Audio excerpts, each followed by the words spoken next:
Wolken vol met engelenhaar, ijspaleizen op elkaar, de tuinen van een tovenaar. Zo kunnen wolken zijn. En dan weer als een grauw tapijt van regen, kou en somberheid. Een stille, ongelijke strijd, waarbij de zon verliest.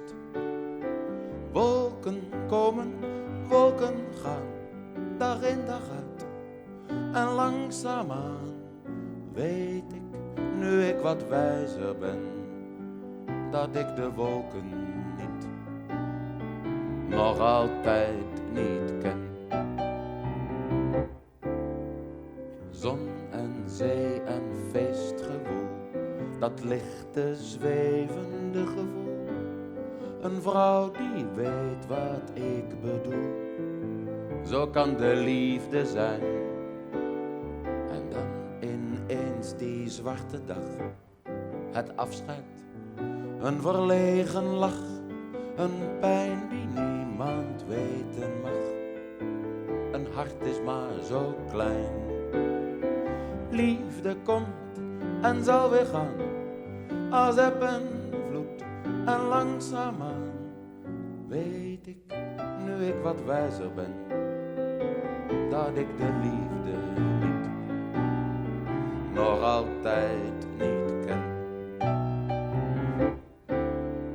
Geloof en hoop, een nieuw begin, een dapper opgeheven kind, gewoon de wijde wereld in. Zo kan je leven zijn. En dan weer lui en zonder kracht, een dag waarvan je niets verwacht. Een dag die nergens naar je lacht. Zo kan je leven zijn. En zo zal je leven altijd gaan, als dag en nacht. En langzaamaan weet ik, nu ik wat wijzer ben, dat ik het leven niet, nog altijd niet ken. Lachen, klappen, openheid, vrij en ongeremd bereid, heen en al spontaniteit, zo kunnen jullie zijn. En dan dat hemelsbreed verschil, dan is het stug en blijft het stil, net of niemand het meer wil.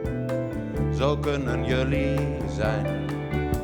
En zo kan het ook vanavond gaan, je weet het nooit, maar langzaamaan weet ik, nu ik wat wijzer ben, dat ik jullie niet, nog altijd niet ken.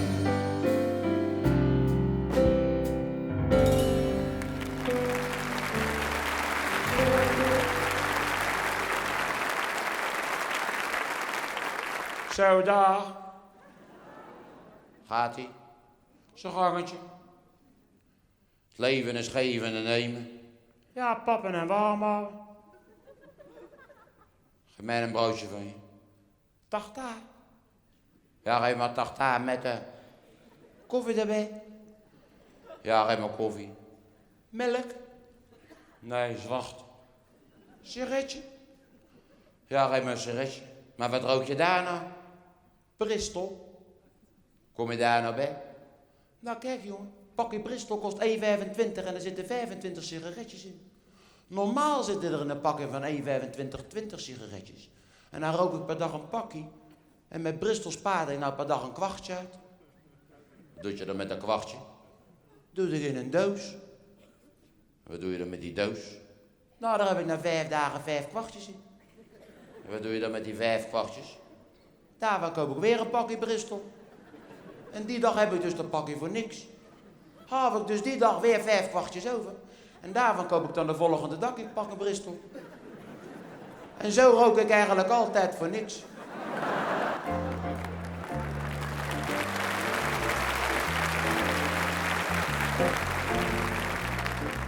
Dames en heren, deze rekenkundig aanvechtbare samenspraak spelend in een Haagse broodjeswinkel, stamt uit het eerste Pepijn-programma, waarmee wij 18 december 1964 de sprong maakten in het onwennige water van de vaderlandse showbusiness. We gaan vanavond niet nostalgisch terugblikken in deze show, 13 jaar tekst en 13 jaar muziek, maar ik wil me nog wel even herinneren hoe het theatertje openging op die 18 december. Het was de dag dat het grootste theater van Den Haag, het Gebouw voor Kunsten en Wetenschappen, tot de grond toe afbrandde. Burgemeester Kolfschoten zou de opening van ons theater verrichten en hij zou ook de hele voorstelling bijwonen, maar als hoofd van de brandweer moest hij meehelpen blussen. Maar hij was nog net op tijd en om 11 uur stormde hij het zaaltje binnen, sprong het nieuwe toneeltje op en sprak de historische woorden: La grande reine est morte, vive le petit prince. En op de vraag die mij nog altijd gesteld wordt van dat theatertje Pepijn in de Nieuwe Schoolstraat: hoe zijn jullie daartoe gekomen? Wil ik u nog 1 keer het antwoord geven. Ach, zo'n theatertje, zo'n klein theatertje, daar zaan ik je al jaren over door. Een klein theatertje, maar de argumenten tegen wegen zwaarder dan ervoor.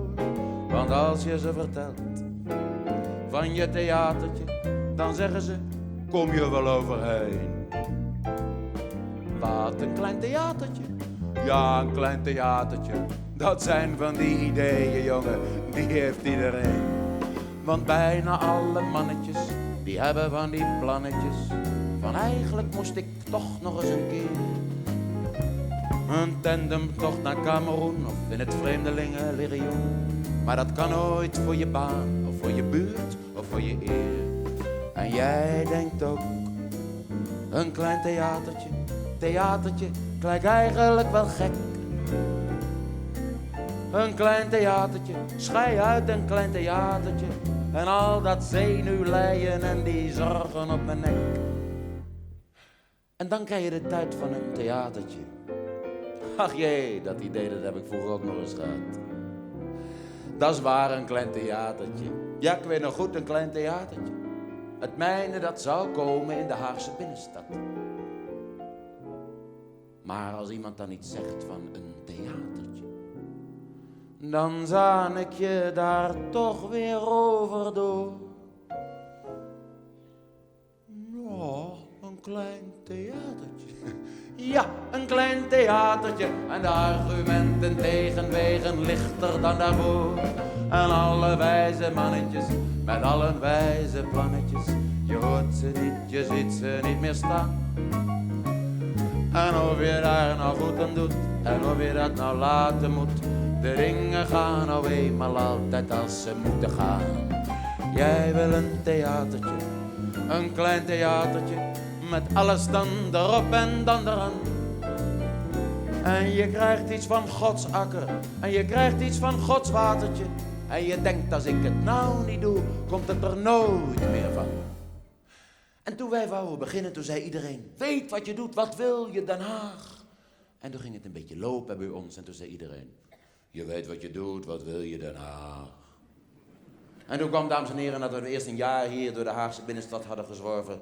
Zachtjes zingend, zijn hier nog panden voorhanden. Toen kwam onvermijdelijk de dag dat we naar de overheid moesten. Voor de vergunningen. En opnieuw hebben we toen een jaar rondgerend. Voor de hiervergunning. En voor de daarvergunning. En voor de dansvergunning. En voor de brouwvergunning. En voor de breekvergunning. En voor de vergunning voor minderjarig vrouwelijk personeel. En de vergunning om te spelen. En de vergunning om muziek te maken. En de vergunning om muziek te maken bij het spelen. En naarmate de opening met de première naderde, werd de paniek steeds groter. En iedereen ging door elkaar lopen. De man van de dranken, de timmerman, de tegenzetter, de loodgieter, de pianostemmer. En we liepen er zelf tussendoor met een gezicht van: wat moet dit worden? Waren we hier maar nooit te begonnen, want dit wordt helemaal niks. Maar ineens, dan is het er. Ja, theatertje. Een klein theatertje. En je denkt dat je je ogen niet gelooft. Hé, een klein theatertje. Ja, toch een klein theatertje. En je schudt nog ongelovig, niet begrijpend met je hoofd. Maar je ziet je 100 stoeltjes en je ziet je 100 smoeltjes. En de lichtjes langs de wanden en een slang voor als het gaat branden. En de schroeven en de moeren en de planken op de vloeren. En de wasbak de piano en een lekker bont gordijn. Je hebt een theatertje, een klein theatertje. En weet u waarom ik hier sta en niet meer in Pepijn? Weet u hoe dat komt? Het is te klein.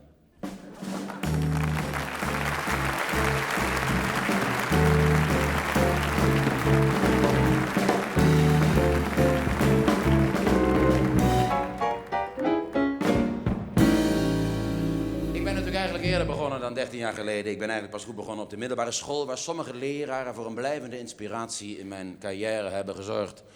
En dat waren de leraren die geen orde konden houden. Die waren het leukste. Die schreven ook nooit wat op het bord. Nee, want dan moesten ze met hun rug naar de klas staan. En dan brak de pleuris uit. Ja, de tijd dat ze met hun rug naar de klas stonden, kon je rustig van de lesuur aftrekken. Dat was geen leertijd, dat was blessuretijd. Wij hadden een aardrijkskundeleraar, meneer Donker. En die kon ook geen orde houden. Die stond altijd een beetje zenuwachtig heen en weder wiegend voor de klas. Met de kop iets vooruit. Het gevolg van jarenlange ingesleten argwaan. En meneer Donker sprak wat nasaal. De strokartonfabrieken in het noorden van Nederland. Stilte. Stilte. Meneer Donker had ook van die rare knufjes. En verder was de beste lieve man en we hadden ook helemaal geen hekel aan hem. En dan was zo'n les weer in volslagen pestzooi opgegaan. En dan had je afgesproken, laten we nou de volgende les bij meneer Donker stil zijn, want die man overleefde niet. Nou, dat had je je dan heilig voorgenomen. Volgende les van meneer Donker, allemaal keurig met de armpjes over elkaar in de bank. Meneer Donker komt binnen, doodse stilte, loopt onder ondraaglijke spanning naar voren. Kijkt daar verbijsterd rond, kwakt zijn tas op tafeltje en zegt: in godsnaam, doe iets! Stilte! Stilte! En de flauwste dingen deed je bij zijn man. Dan zat je zo van... Wie maakt daar dat bromgeluid? Eruit!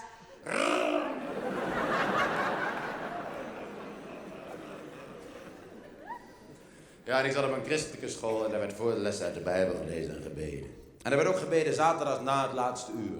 En vooral voor meneer Donker was dat een beproeving. Die sprak ook de kortste gebeden uit die ik ooit in mijn leven heb gehoord. Stilte. Heer, wij danken u omdat wij u moeten danken. Amen. En dan deed hij zijn ogen open, was de klas leeg, stonden wij al op de gang. Maar de meeste leraren die vonden dat bidden heerlijk. En die besteden uitgebreide aandacht aan het gebed en vroegen dan Gods zegen voor het weekend en behouden terugkeer op maandagmorgen. Dat was natuurlijk onzin. Want als je iets niet wou, ja, terugkeer op maandagmorgen. Ik heb daar zelfs om gebeden, weet u dat? Lieve heer, geef alsjeblieft dat dit weekend de school in de fik gaat. Ja, zonder persoonlijke ongeluk hoor. Hoogstens voor meneer Dijkema een paar lichte brandwonden. Dank u, lieve heer. God zegen. Ja, Dijkema, dat was een hele zure, zeer christelijke man met zo'n hoog opgeschoren mannenbroederskop. Koep, pispot. En Dijkema gaf geschiedenis. Nou, gaf geschiedenis en maar rustig ramde geschiedenis. Ik kende de jaartallen dan ook op een prikkie.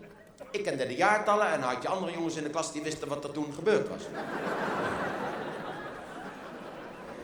Een christelijke school, maar wel mooi. De eerste school in Den Haag waar een jongen en een meisje moesten trouwen. Het was dan ook in de hoogste klas. Een zittenblijfster en een vlugge leerling. Ze hebben het bij het meisje het eerst gemerkt. Was u het soms? Ja, en toen moesten ze een behoorlijke passende jongen bij vinden. Weet u nog hoe dat ging? Deze klas gaat niet naar huis voor de schuldige zich heeft gemeld. Kees stond op, wij allemaal jaloers. En het was gebeurd tijdens een werkweek. Zie je wel, ze is toch. En eigenlijk een wonder dat het kon gebeuren, want wij werden daar zo streng gescheiden van de meisjes. Dat we niet eens wisten of ze wel mee waren. Streng gescheiden, weet je, behalve bij het dansen. Dansen was je rode kans. En toen ik op de middelbare school zat, toen dansten wij in het begin vooral nog op de Dixieland muziek.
Ik denk er dikwijls aan, droom er soms nog van mijn oude school aan de Groot-Hertoginnenlaan. Ik zie mezelf weer lopen door de Javastraat, laan van Meerdervoort en rechtsaf waar dat stoplicht staat. Daar staan nu 2 gebouwen van een oliemaatschappij. Ik zal er niet om rouwen, want ik hoor er niet meer bij. Ik wil alleen wat zeggen voor een paar mensen uit mijn klas, die ik heb gekwetst door hoe ik in die dagen was. Er is hier en daar wat afgeleden door de dingen die wij deden. Dat was niet best.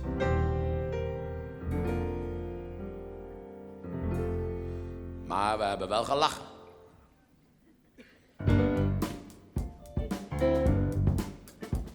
Het spijt me, Bartje Dekker, dat ik jou nooit heb gekozen wanneer wij een partijtje gingen spelen met de klas.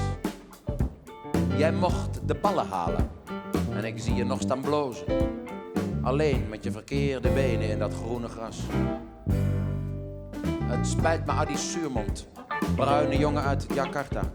Jij kwam later pas op school en je vader die was dood. En wij bleven het maar zeggen, pinda pinda, lekker lekker. Jij vond dat niet zo geestig, maar lachte mee en hield je groot. Het spijt me, Ans de Wit, dat ik jou nooit wilde vragen bij het dansen of bij het uitgaan. Ik negeerde je verdriet. Het spijt me, maar mijn god, je was zo lelijk in die dagen. Ik zag je pukkels wel, maar ik zag je tranen niet. Het spijt me, Gerard Nijhuis, dat wij jou de juffrouw noemden. Wij wisten toen nog niets van homoseksualiteit. Ik begrijp nu dat je ons toen voor een leven lang verdoemde, toen wij jou dat schortje gaven voor de aardigheid. Het spijt me, Jan van As, dat ik niet naast jou wilde zitten. Jij stonk zo naar de viszaak van je vader in Oostgeest. Het spijt me, Wim Verbeek, dat ik hakenkruizen zette op jouw schriften, omdat je vader NSB'er was geweest. Het spijt me van die woorden zoals spoed het op, rooie, krentenbaard, brillen, jood, stomme koeienreet. Het spijt me van, ga weg lul, want jij kan toch niet gooien. Het spijt me, want ik wist heel best wat ik deed.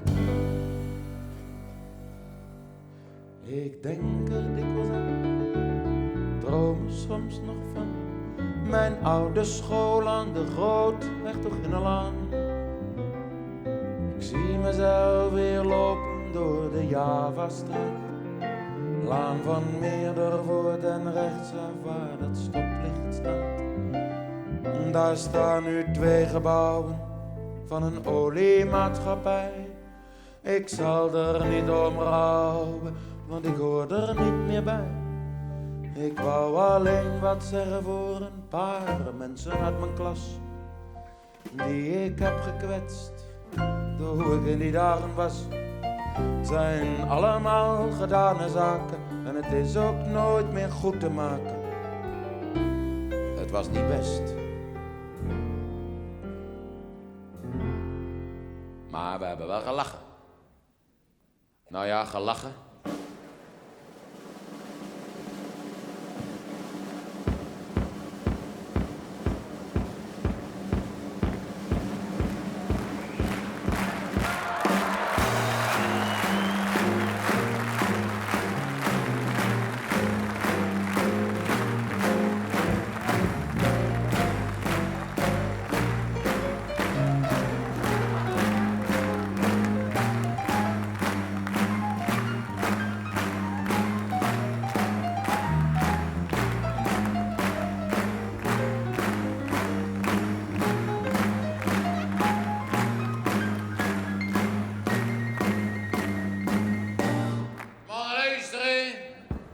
Zitten. Ik ga terugkomen van de gangen.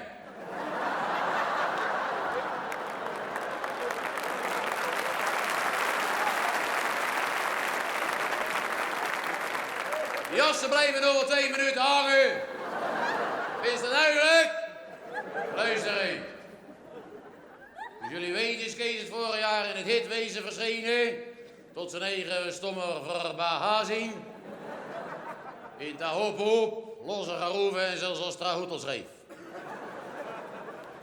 Dat heeft mij in de landen een zekere bekendheid gegeven, mannen, en ik heb besloten als zodanig door te stoten.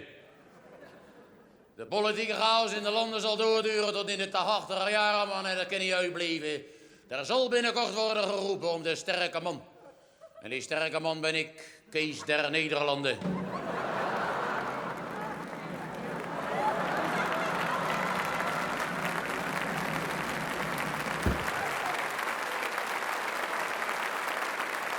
Kies keurig, kies, Kees. Kies keurig, kies, Kees. Dat gaat het worden, man. En dank je voor deze steun die Kees zo nodig heeft, want Kees is een eenvoudige jongen van het volk. Kees is geen academici.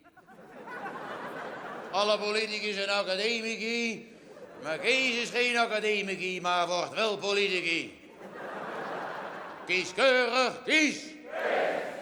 En dat is tevens het programma waarmee Kees als zodanig door gaat stoten. Luisteren, dat bevat vele punten, ook dubbele punten. Maar vanavond alleen nog de hoogtepunten. Van rassen en volkeren. Voor Kees, luisteren! Wat is dat te lachen? Gaan we bij elkaar zitten? Van rassen en volkeren. Voor Kees zijn alle mensen gelijk, of ze nou blank zijn of wit. Kies keurig, kies, Kees. Werkeloosheid. De werkeloosheid kan worden opgelost geworden als alle werkelozen werk krijgen. Is dat duidelijk? Ook daarboven? Bejaardenzorg. De bejaardenzorg die met kracht bestreden te worden. Kies keurig, kies. Het nieuwe gevechtsvliegtuig. Dat moet worden een Verhoeker. Na de Verhoeker Friendship en de Verhoeker Fellowship, de Verhoeker Potato Chip. Kies keurig, kies. Suriname. Kees is voor onafhankelijkheid van de Bijlmermeer.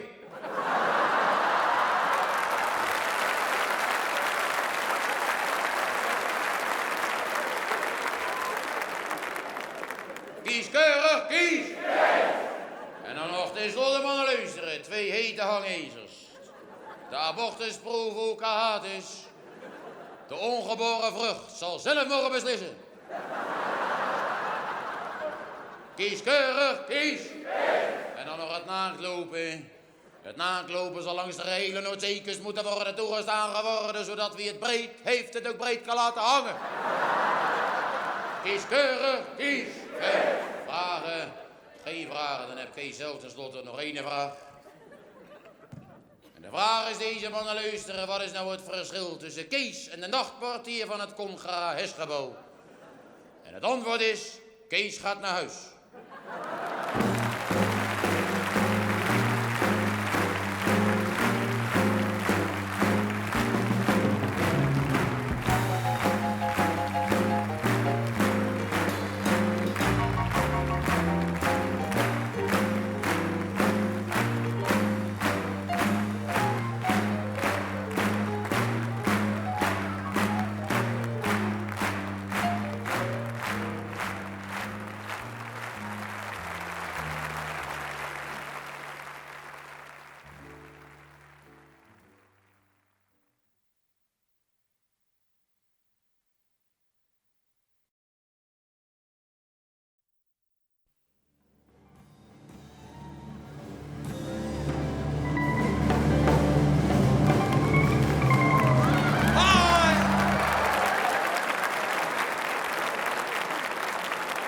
Hi! Ja joh, Bram is terug. Goed hè? Ja, voor één avond is Bram terug. Dat kan natuurlijk helemaal niet. Hi! Bram is terug en dat is helemaal de tijd, weet je wel. Alles komt terug, weet je wel. Lekker nostalgisch, weet je wel. Alles komt terug, het ouderwetse herenkostuum. Maar zo nauw aan de heupen dat je het wisselgeld in je wangzakken moet bewaren. Goed is deze. Het is te gek, joh. Ik vind het absoluut te einde om hier te staan, joh. Gekke Haagse vogels, hi. Ja, Bram is terug van verre reizen, weet je wel. In 71 ben ik vertrokken, weet je nog, naar Tibet.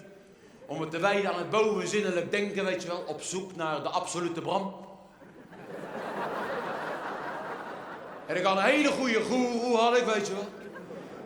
En die man heeft me ook geholpen om de absolute Bram te vinden, weet je wel. Dan moest ik de hele dag naar mijn navel staren, weet je wel. Op zoek naar de absolute Bram, naar je navel staren, weet je wel. Maar het duurde mij te lang, weet je wel. Op een gegeven moment wordt zo'n navel een groot zwart gat. Ik ben wel eens bang geweest dat ik in mijn eigen navel zou sodemieteren. Hoogtevrees, weet je wel. Ja joh, toen heb ik nog maar aangesloten bij een Hare Krishna groep, weet je wel. Dat zijn die kale oranje hemden, ken je die? Die vogels die ze sprongsgewijs door de straten begeven, weet je. Een soort gegroepeerd voetbal op boeddhistische basis. Maar niks te lachen met die vogels, weet je wel. Dat heb ik afgehaakt, dan ben ik gewoon verder getrokken. En talen geen probleem, maar ik heb een hele nieuwe reality ontdekt, weet je wel. En dat is sign language, tekentaal, weet je wel. Ken je dat, tekentaal? Overal, all over the world is dat goed, joh. Tekentaal, weet je wel, bijvoorbeeld als je iets wil bestellen, bijvoorbeeld deze gemaakt van zo. Wat is dat? Nee, dat is een ei.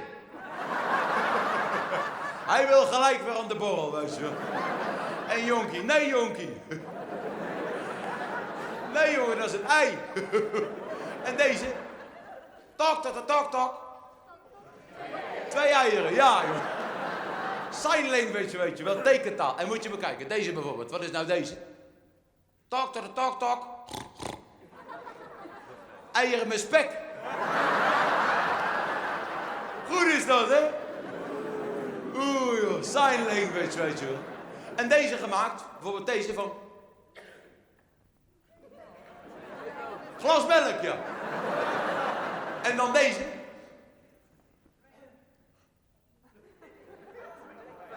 Vijf glazen melk, ja. Te gek, joh. Weet je wie dat ook maakt? Tekentaal. Sign language. Dat is de paus, weet je wel. Heb je hem nog gezien op het balkon van het Vaticaan? Heb je de paus niet gezien? Gebruikt ook sign language. Dan kwam hij op het balkon van het Vaticaan, deed zo. 10 glazen melk.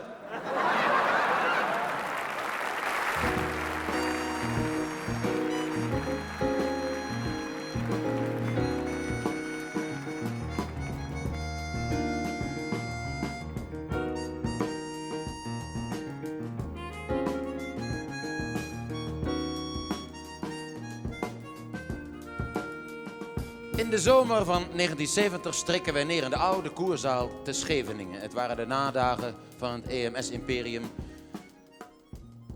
De ondergang van Scheveningen was in volle gang. En die is, zoals u weet, jaren geleden begonnen op een zondag in Den Haag.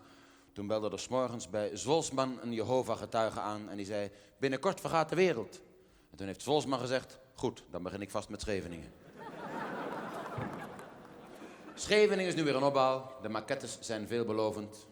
En we kunnen er nog weinig van zeggen, dus wij schorten ons oordeel op. Maar er is natuurlijk één ding, en dat kunnen ze nooit meer repareren. En dat is de zee.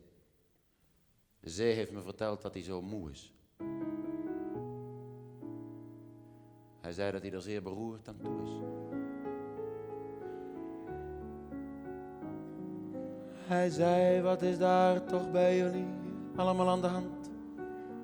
Wat doen jullie toch tegenwoordig allemaal op dat land? Hij zei: er komen tegenwoordig steeds meer van die dagen.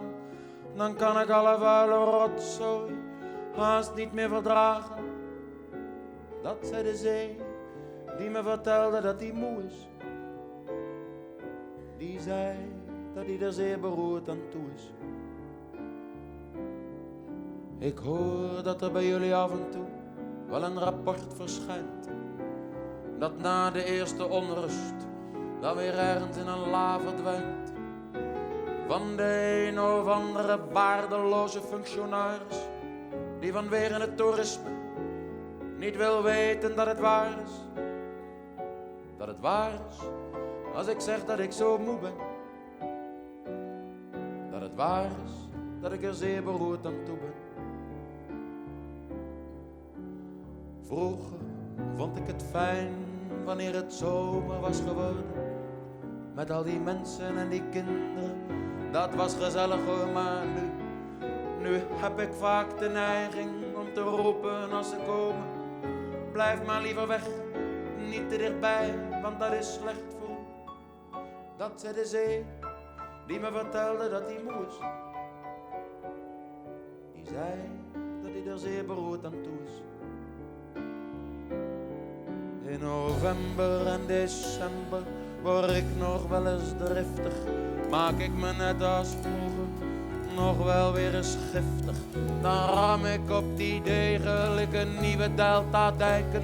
En hoop ik dat ik iemand daarachter kan bereiken. Ik hoop dat er een paar mensen daar zullen zijn misschien, die de reden van mijn radeloze woede willen zien. Maar het houdt niet op, het gaat maar door, het komt erger telkens terug. En ik denk, dit heeft geen zin en trekt mij maar weer terug. Dat zei de zee, die me vertelde dat hij moe is. Die zei dat hij er zeer beroerd aan toe is.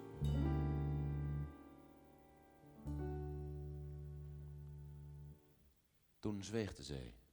En ik stond er in de zomernacht en zei: kan ik iets voor je doen misschien? De zee heeft even nagedacht en toen zei hij: kijk, zo overbodig als het was in vroegere dagen, zo nodig is het nu om water naar de zee te dragen.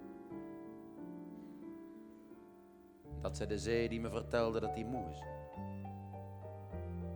Die zei dat hij er zeer beroerd aan toe is. Dat zei de zee, die me vertelde dat hij moe is. Die zei dat hij er zeer beroerd aan toe is. Dat zei de zee, die me vertelde dat hij moe is. Die zei dat hij er zeer beroerd aan toe is. Dat zei de zee, die me vertelde dat hij moe is. Die zei dat hij er zeer beroerd aan toe is. En als de zee zegt dat hij moe is, wil dat zeggen dat het land er zeer beroerd aan toe is.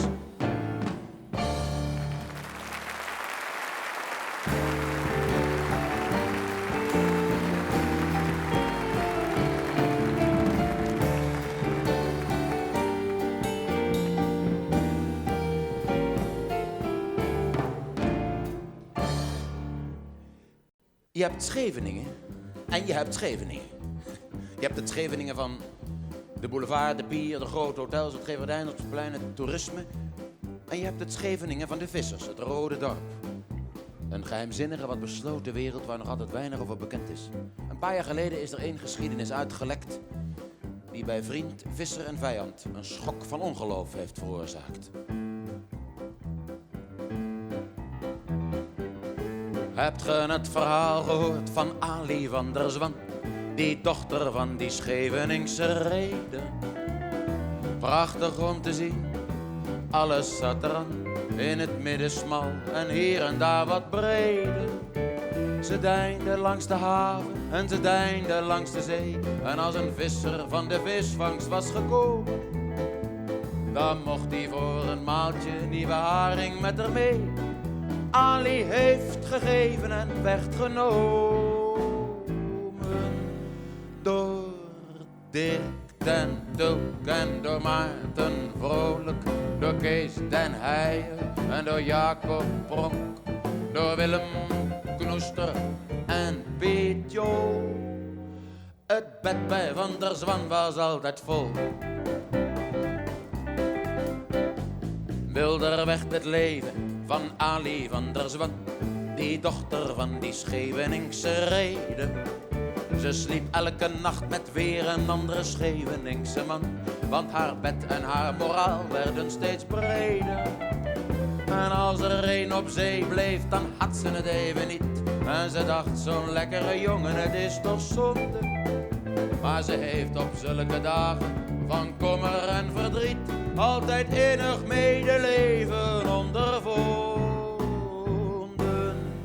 Van Dirk den Dulk en van Maarten Vrolijk, van Kees den Heijer en van Jacob Pronk, van Willem Knoester en Piet Jo.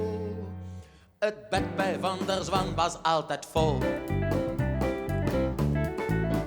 Op een nacht is Ali zelf buitengaats gegaan. Zij voer weg op de Scheveningen 80. Maar er stak een sterke storm op en de golven rolden aan. En de windkant die was Ali veel te machtig. De Scheveningen 80 is met man en buis vergaan. En Ali werd verzwolgen door de baren. En in de kranten heeft een overlijdensbericht gestaan, waarvan de ondertekenaars onder andere waren. Dat waren Dirk den Dulk en natuurlijk Maarten Vrolijk en Kees den Heijer en Jacob Pronk en Willem Knoester en Piet Jo. Want het hoekje in de avondkrant op bladzij 7 zwart omrand was net zoals het ledikant van Ali van der Zwan, hartstikke vol. Van Ali van der Zwan, hartstikke vol. Van Ali van der Zwan, hartstikke vol.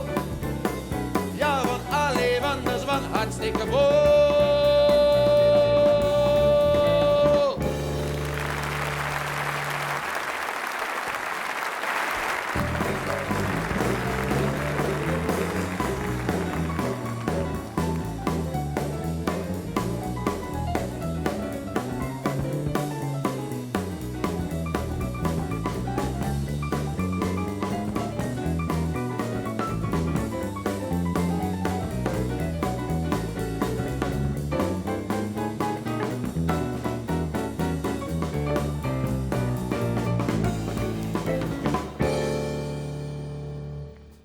Goedenavond. Goedenavond. Hierbij, dames en heren, opent ik de vergadering van onze wijkvereniging van de Archipelbuurt.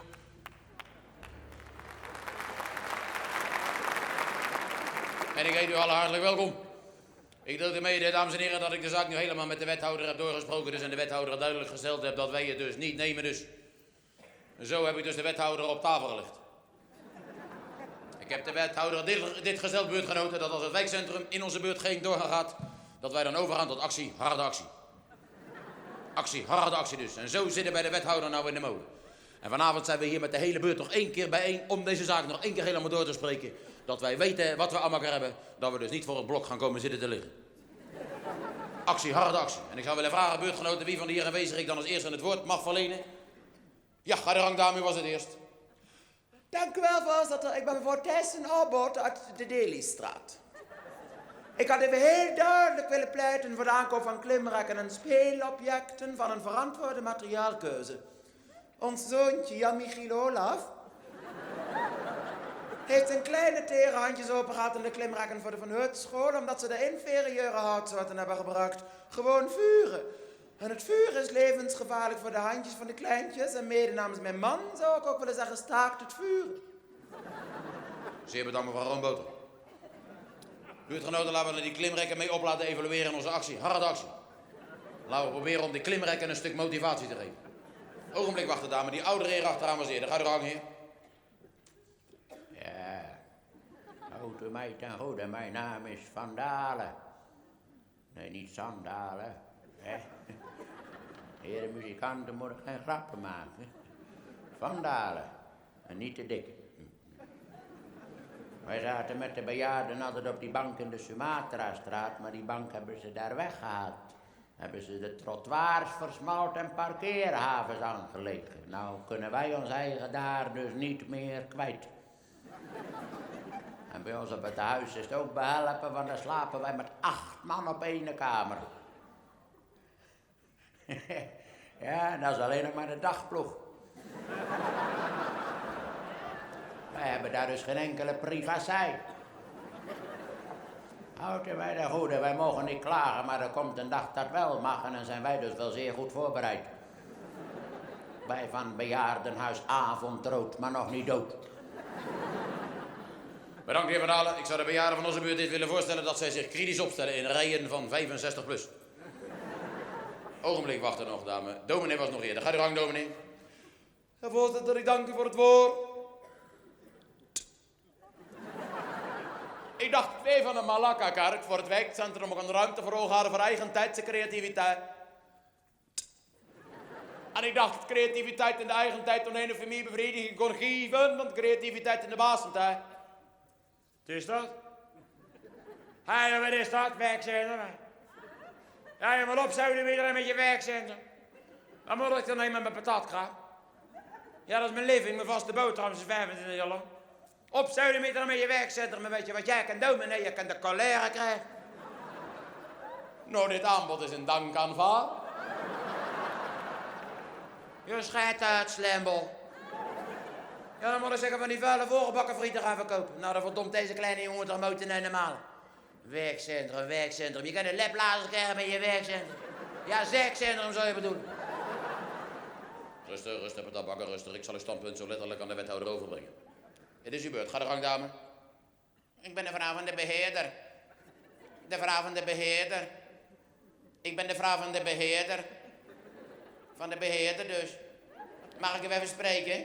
Dat lijkt allemaal zo schitterend, vrouw van de beheerder. Maar wat wou je weten? Mag ik hem even spreken? Vrouw van de beheerder. Mag ik hem even spreken? Krijg je vergaderingen met je 85 koppen koffie. Je krijgt je afwas. En ze laten altijd overal het licht branden. En dan kan je er weinig weer op draaien. Met uit te draaien. Ik en mijn man en ik.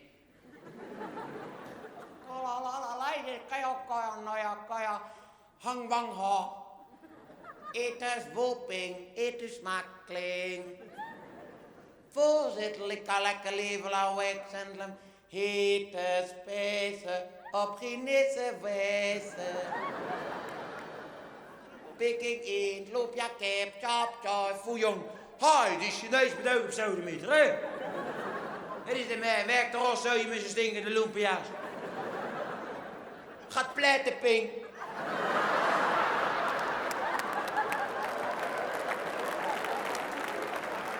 Weet je wat jij moet, jongens, spleet ook? Je moet terugklimmen over die muur. En als je niet gaat, dan sla ik je ogen helemaal dicht.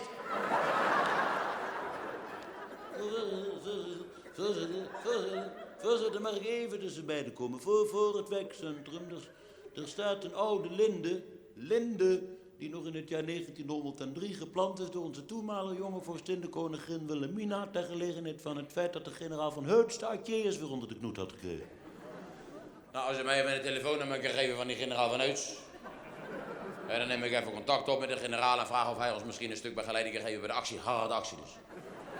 Nee, voorzitter, mag u er nou voor waarschuwen. Dat is de grote fout juist geweest van die Van Heutschool. Kijk, de klimrekken moeten worden gesitueerd binnen 6 afstand van de routine-ingang van de ouderlijke woning. In het ene geval zal dat zijn de voordeur, in het andere geval de achterdeur. Ja, bij ons zit op de keukendeur lekker is maar 1 vinger lang, kapsauniswijf. En nou, wat daar toch over hebben. Ik vind ook dat er voor de toiletten betaald moet worden. En op die toiletten alsjeblieft die van die achterlijke trekpijpen. Ken u dat systeem, die lange enge plastic ringen? Geen mens weet hoe ze werken, ze trekken niet door en de een gaat zonder te kijken bovenop de ander. Ja, we zitten ook in de conversatiezaal de een bovenop de ander. Met pijn en de moeite. Kan je daar eens morgens een rot kop koffie krijgen uit een automatiek die ze er hebben opgehangen? Dan moet je een kwartje in doen, komt de koffie eruit, ben je altijd te laat met het bekertje. Daar zullen wij niet meer aan wennen, dan gaan we de straat maar op. En vroeger zaten we dus op die bank in de Sumatra-straat, maar die bank hebben ze daar weggehaald. Hebben ze de trottoirs versmalt en parkeerhavens aangelegd. Vraag ik mij Van Dalen nou waarom? Ja, waarom? Dat is de vraag van meneer Van Dalen die nog steeds op antwoord wacht.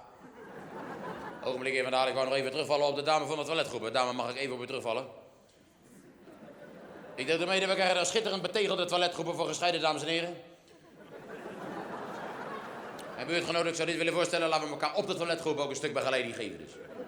Ja, voorzitter, dan mag ik hier aankaarten een wat ludiekere suggestie die wij vandaag misschien in de week kunnen zetten en later hard kunnen maken. Als de week niet al te heftig heeft toegeslagen, ik dacht dat er ook een alternatieve ludiekere benadering van de kerken wordt verwacht. En daarom moet men ook bekijken, onze kerst in, onze paas in, onze pinkster in. Ja, jij kent de boom in. Voorzitter, als je die vogel niet kan afhameren, dan kom ik hem hoofdpersoonlijk aftimmeren. Gaat de beuk erin, begrijp je dat mooie nagemaakte? Gaat de beuk erin. Ja, ogenblik, dan is hier sprake van een misverstand. Het gaat hier niet om een beuk, maar om een linde. Ja, dat zal wel met een gouden kolossale rotzorg zijn, bochtpop. Ja, ik zou hier als kleine ondernemer, dat schijnt jullie niet duidelijk te worden. Je moet eens een keer met je eigen kop onder de patatkrap kruipen. Kan je een mooie progressieve rode harsens van krijgen. Ho, patatbakker, wacht nou even. Ik kan u niet steeds hier het woord gaan verlenen, want dat geeft schele hoofden. Herstel scheve ogen. Dank u wel. Voorzitter, de heer Ping brengt me daar ineens op een idee. De Chinese firma Chengwang Lao brengt zich een schattig modern vormgegeven klimrakken op de markt. En buurtgenoten daarvoor moeten te geld kunnen komen, desnoods van de bank. Er is wel een bank, maar die staat in de Borneo-straat. Veel verder en ik heb een zeer voet. Juist, en de voeten vegen ze ook niet. En dan krijg je lekker de brommels in de gang en dan trekt weer eerst de vering. En dan krijg je het te paardreiniger en daar is er weer geen geld voor, maar wel klimrekken voor de bejaarden. We willen niet op de klimrekken. We willen die bank terug in de Sumatra-straat. Die hebben ze daar weggehaald. Ja, hebben ze de trottoirs versmalt en parkeerhavens aangelegd. Ik dacht dat ik dat verteld had. Nou, we hebben daar de trottoirs versmalt en parkeerhavens aangelegd. Ja, dan moeten we naar de bank in de Borneo-straat. En voor mij is het te ver. Waarom? Nou, je hebt een zere voet. Die voet die trekt, die blijft altijd achter. Ben ik de bocht om ook weer terug van mijn voet. Dokter Drekshagen heeft me daar wel een zalf voor voorgeschreven. Maar dokter Drekshagen is inmiddels onverhoopt komen te overlijden. En die heeft die zelf meegenomen. Heer Van Dalen, het spijt me, ik ga u onderbreken. En buurtgenoten, wij gaan een vergadering sluiten. Zijn er nog mensen met een kort zakelijk puntje ten aanzien van de actie, harde actie. Motivatie, begeleiding nog nodig van mij, misschien een kort puntje nog. Heer, ga uw gang maar, maakt u het kort. Ongetwijfeld kort, voorzitter, natuurlijk. Voor zover mijn manier van spreken dat toelaat. Kijk, ik wou deze linde nog eenmaal signaleren als een symbool van aanhankelijkheid van onze archipelbuurt, zoals we hier vanavond zo eendrachtig bijeen zijn.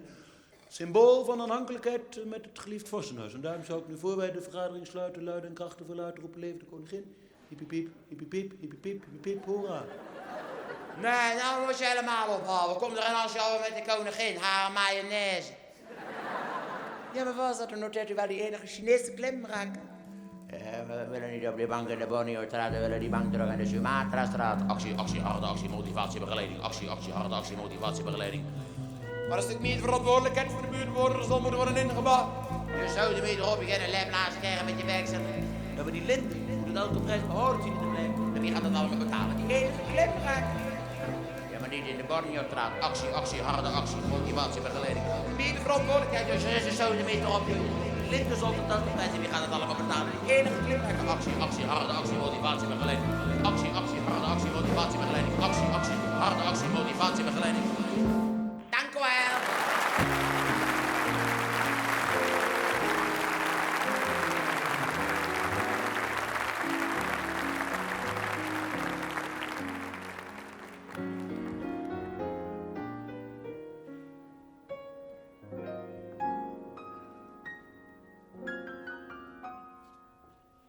Ten slotte zeg ik als Hagenaar. De show is over, sluit hem maar. Maar hoor voor het doven van het licht. Nog het Schravenaarse lofgedicht. Waarmee ik 13 jaar geleden voor het eerst voor het voetlicht ben getreden. Maar ik zing nog altijd graag de lof van mijn binnen- en mijn buitenhof. Van mijn kneutere dek, mijn plaats, mijn plein, mijn ballust en mijn berensteen. O dierbaar grafelijk plekje grond, mijn moerwerk en mijn morgenstond. En als ik eenmaal sterven moet, dan breng ik jou mijn laatste groet. En ik leg het moede hoofd te rust aan Brero's koude kermiskust. Den Haag met je lege paleizen, Den Haag waar de westenwind speelt. Den Haag waar de wijzen in 's landsdienst vergrijzen en waarop de zolders couperus vergeet. Den Haag met je standen en rangen, Den Haag met je geur van een Indisch pension. Je kan je karakter in één woordje vangen, in dat iets afgemetene, beetje gespleten, ook wat beschetene woordje. Pardon?